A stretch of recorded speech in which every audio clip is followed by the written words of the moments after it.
Assalamu alaikum. This is Brother Clifton Raheem Bradley, and you're watching the Underground Railroad television show. We come on every Saturday night at 10:30. I'm getting ready to give you some news that you can't afford to lose.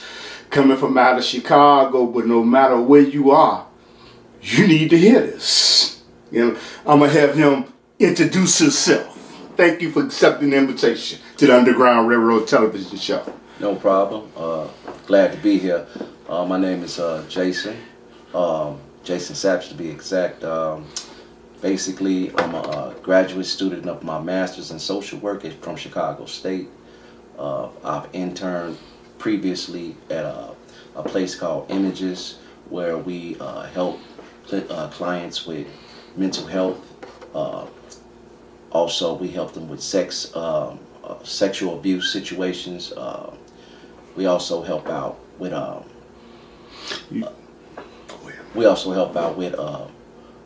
substance abuse counseling. So these things are my interests, and basically I'm passionate about it, and just want to get started with the interview. Okay, I thank you for accepting the invitation. And I want to ask you, how did you, what made you a deciding factor in making you get into the field that you wanted to get into, that you have a passion for? Well, ever since I was young, some of your life, they say your life experiences help shape the character and the person that you are destined to become. With that being said, I've seen a lot of challenges that I had to face in my own personal life, as well as others that's near and dear to me. And so I've come to realize that I'm very passionate, when I mean passionate, about others, and I'm caring. So with that being said, I wanted to find a way to channel that energy into giving back and helping, people like myself who were struggling through day-to-day situations, whether it was incarceration, whether it was sexual abuse within the household, whether it was child neglect, or whatever that, comes from the minority neighborhoods, me being of the African American culture. Okay, and you know what? There may be some brothers or sisters right now that you can inspire to go to a university to get a higher learning, and they're on the borderline. So can you say anything to inspire them? Yes, always dream and also set goals. Follow your dreams and follow your goals. Challenges will arise.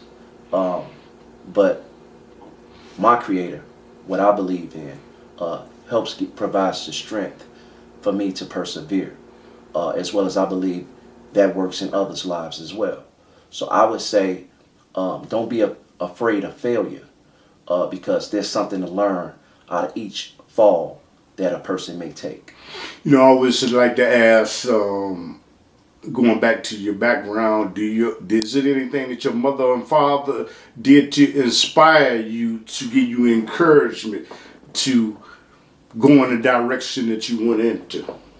Yes, my mother, she played a heavy part in my early childhood, and my dad, we had a rocky relationship early on, but I got close to him later, in life, and he also gave me, some good advice and good suggestions, and he always, taught me about good values spiritually, from his mother. He's gotten that from, and so those things, those tools I've used to be able to give me, a head start or a jump start in a direction and help build the character and the confidence. So, I believe that everybody do need that fabric of support, whether it's from your mother, your father, your uncle, whoever. Okay. And this is the last question about family.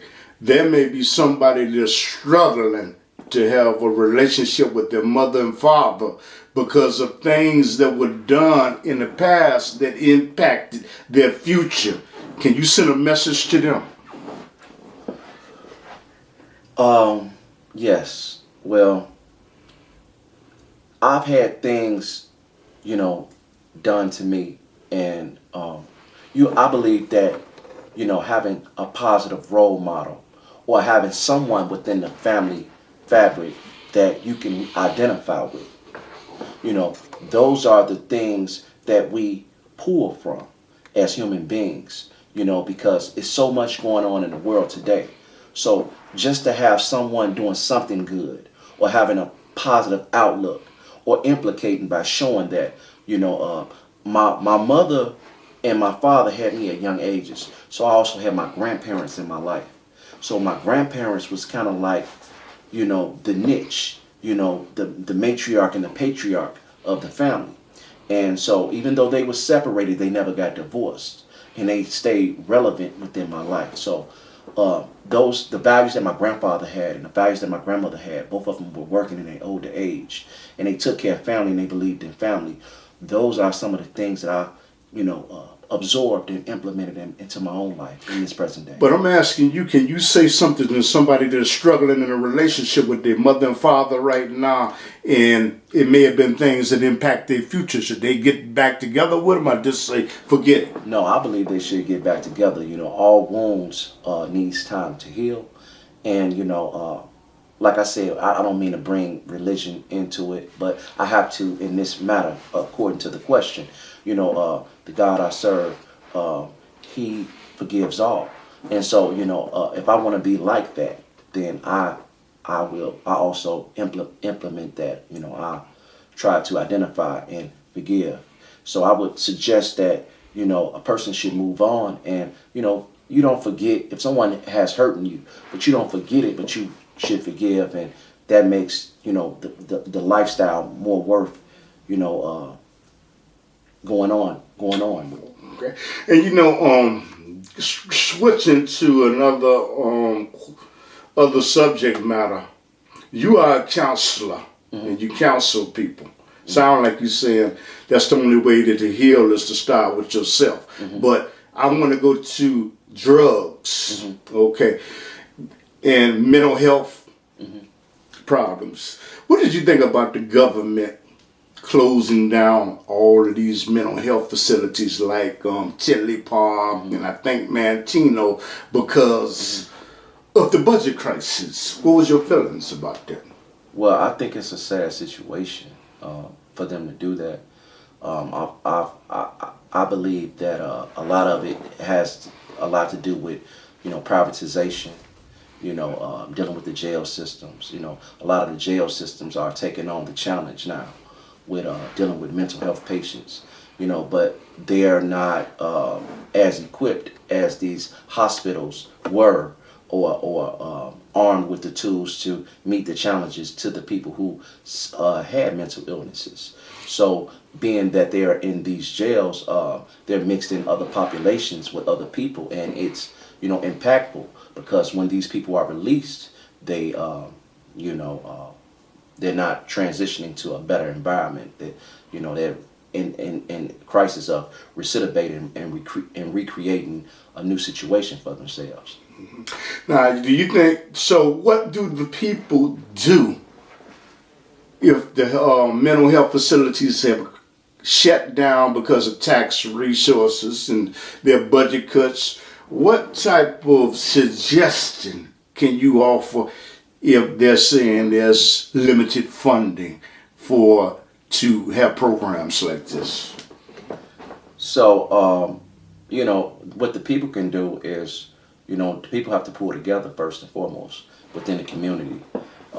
And, you know, they also have to rally, you know, like going to places like Springfield. Also getting the attention of the aldermen, you know, because, you know, all problem starts within the home.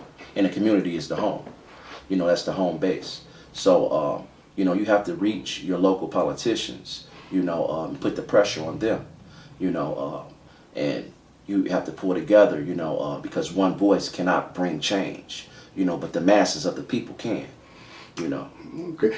There's a drug situation going on in America. Some say the United Snakes of America right now. And how is it that these drugs are getting into the United States of America? And why did the CIA put drugs in LA to cause an epidemic? Why? Well, that's a question far beyond me. I don't understand the root of the problem till its fullest, but I can, give my opinion. Yeah. You know, it's because of mass incarceration, promotion of that. Um, you know, it's to create barriers for minorities. Also, it's a lot of stakeholders. It's politics involved in it. So it's really no one answer to complete that. That question, because there's so many combinating factors. And I think that's an answer that's a little broad. So a question. Do you believe that the CIA, according to the reports I see, they did put crack in L.A. and it started there? Well, yeah, the CIA could be known for doing. They've been known for having, bad criminal histories. They the biggest gangsters, in America. It's all about them. They're gonna put you on the list now. Go ahead. Well, I'm probably already on the list. Go ahead. But yeah, from the biggest mob bosses. People are pawns in America. So we all know that the CIA is, like I said, the biggest gangsters. They control and what drugs come in, what drugs go out. Who they want to bust. Who they want to put the most weight on, and So but we have to be smarter as people. And there's potholes ahead for everyone, whether you're a minority or just a person that's striving in this world. You got to see those pit holes and those pitfalls to be able to know how to navigate around them, and not be subject to the traps that they lay. Because this is one thing I can say about America is that we have choice. Everything is not what it seems, but you do have the choice in your own mind and soul to make the decision to be a part of this, be a part of that. Well, you know what? As we discuss this, why is it that the little brother on the corner, sister on the corner, heavily scrutinized and penalized against when they sell drugs on the corner, but the ones that are bringing drugs into the country, they not harsh on them, and they basically don't do nothing about it until it's re-election time to make it look like they really concerned. Well, that's another broad question, but I'm gonna answer to my best ability.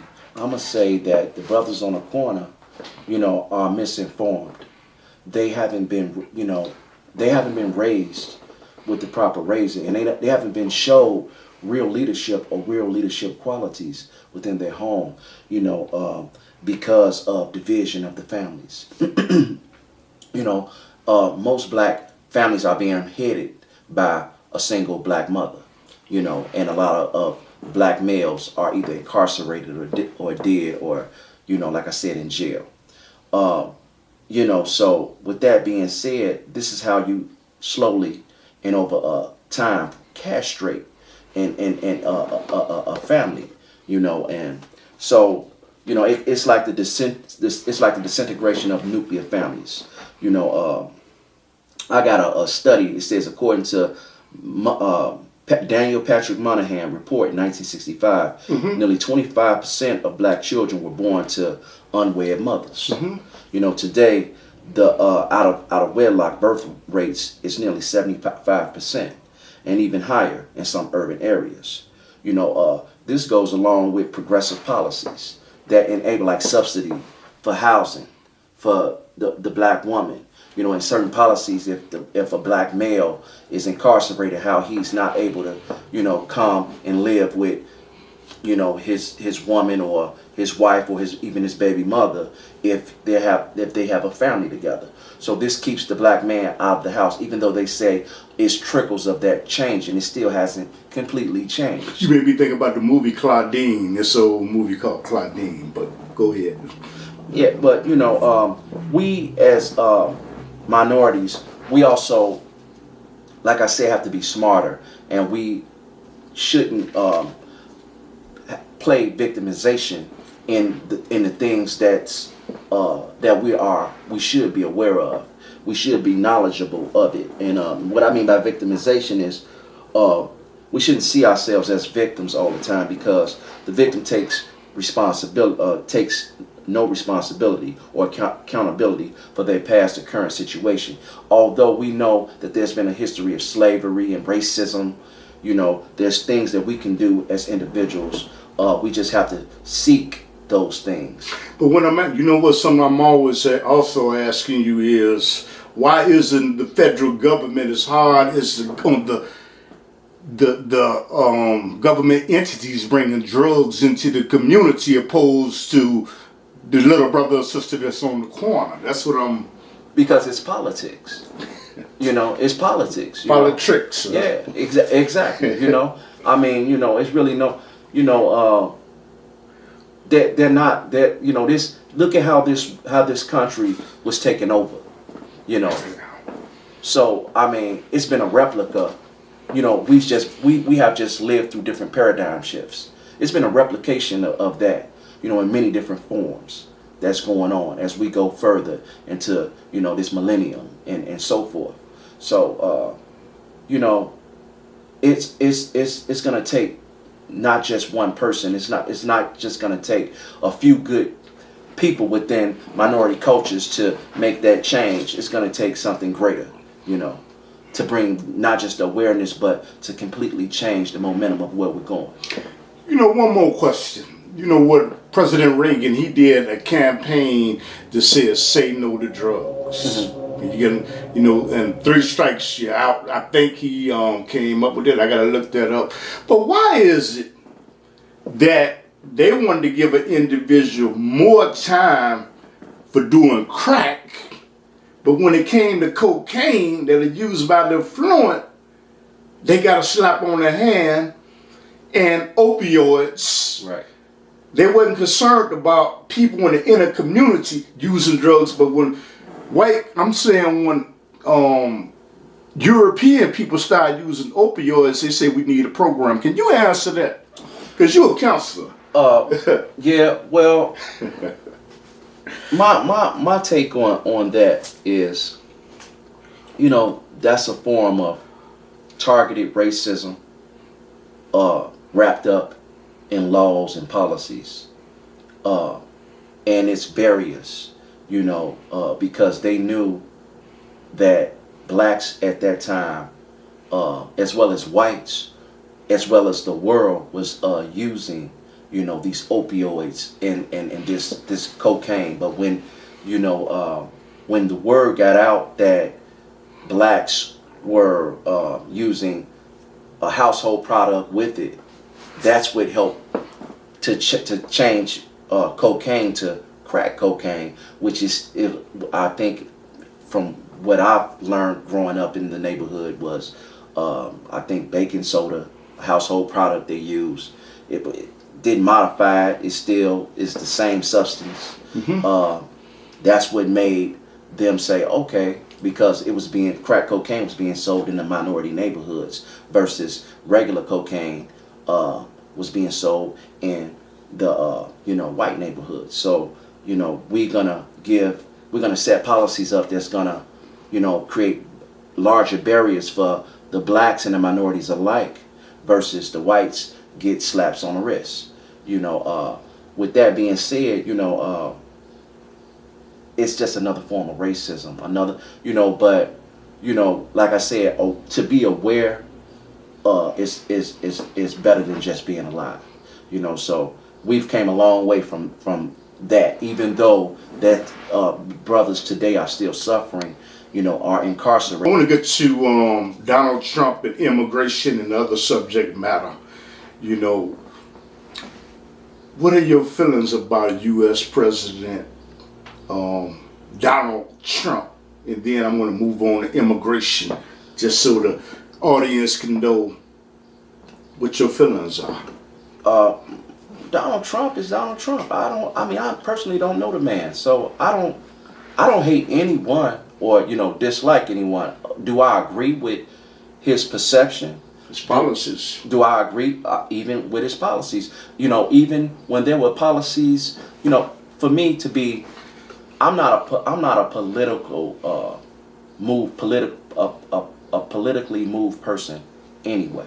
I don't really associate myself. I'm not saying that I don't dib and dabble as far as when it comes to information about politics, but I don't get emotionally moved by it because I know that. Wait a minute, you wasn't moved when Obama became president? Well, I was happy. Well, wait a minute. I was happy that we had a black face, but it's what reason. Here's why I say what I say. Yeah, Obama was the first black president, but we still got a much further way to go. I was happy, but I was just asking it because you said you are moved by politics, and I had to kind of play the devil's advocate. Right. But, I wasn't out my body. I was happy, that to finally see in my lifetime that we're having a black president. But still, there's so much that needs to be done. I don't put my faith into politics. That's basically what I'm saying. No man can change, the mentality or the spirituality of people, of how they think, how their hearts are, and sometimes we put too much on what one person, whether a man or woman, and our expectations can do, or what they should be able to do. And so, and a lot of times we get let down, so, that's kind of, for me, I can't speak for the masses, but for me, I voted, when Barack Obama, I voted, did I vote this election? When I didn't vote for Trump, I'll just say that, but it doesn't mean that I don't, I hate the guy or don't like the guy. I don't know him. I was more or less talking about his policies. That's what I was. That's more or less what I was should have said. Yeah. I did a poor job as an interviewer, I guess, because I didn't convey the message. Okay. No, you didn't. Okay. I don't agree with all his policies. But his policies is his policies. What can I do? Because they got to go through the Senate and the House of Representatives. Once he signed a policy, it takes about 2 to 3 to almost 4 years for certain policies to pass, and then we gotta, even if a new president comes in, we gotta, wait for them to veto it or however it may go. My thing is, no, I don't agree with all of his policies. About immigration.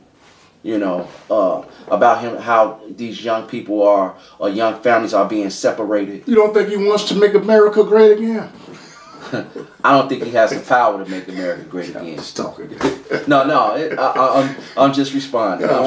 I'm saying that I really don't think America is what America is. Just like any other country. Some suggest that he wants to. When I'm being kind of litigious, but some say by making America great again, he wants to turn the hand of the clock back. So, what's your opinion? I'm talking about in terms of the policy, like abortion. Okay, I said Brown versus Wade. So, go ahead. Okay, speak more. When you say abortion, what about abortion? Okay, I think he's pro-life.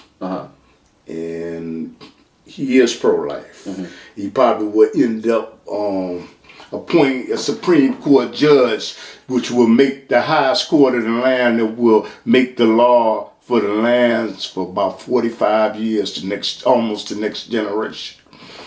That will affect, even though we don't care about politics, it will impact your life one way or the other. Right, exactly.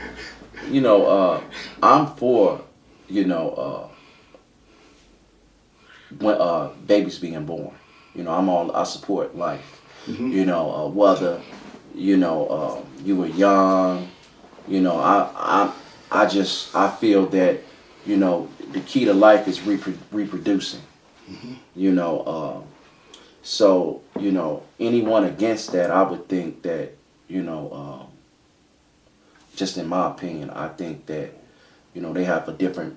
Their perception doesn't match mine. You and Donald Trump stand toe and toe together, and millions of others. Yeah, when it comes to that, I believe in life because I believe in that being a blessing.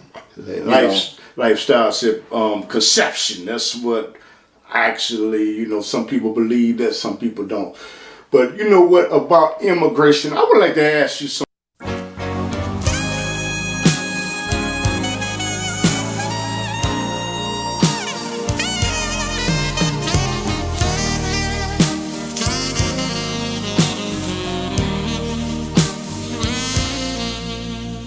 Tammy, oh Tammy,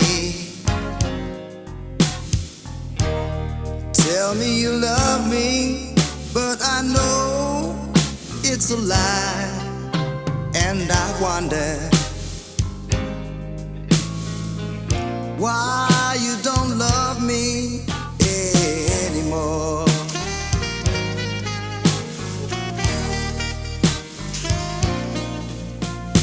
Tammy, oh Tammy, your kiss has grown cold, and there's ice in your smile, and I wonder why you don't love me anymore.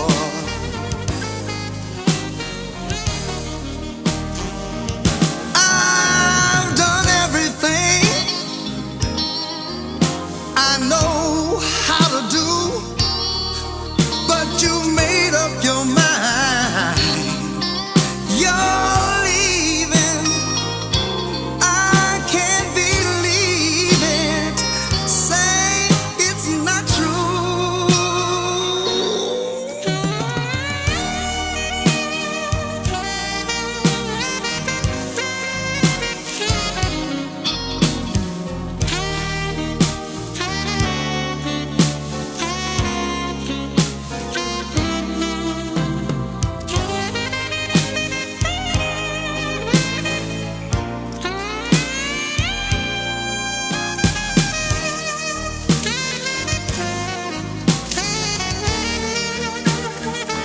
Well, I've done everything a man knows how to do, but you made up your mind. You're still leaving. I can't believe it. Say it's not true. Oh, Tammy. Oh, Tammy, you're standing there lying while inside I'm dying, and I wonder why you don't love me anymore. Anymore.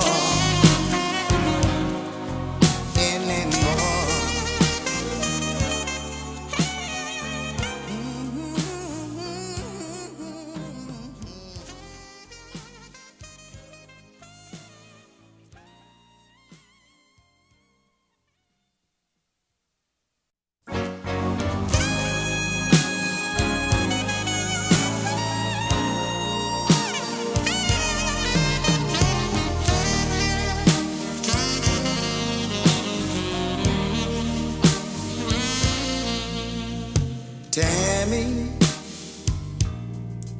oh Tammy,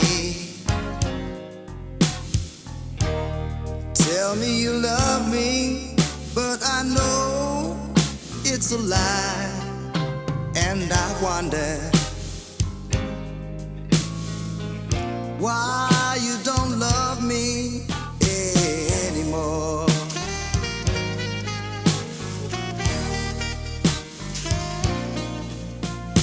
Tammy,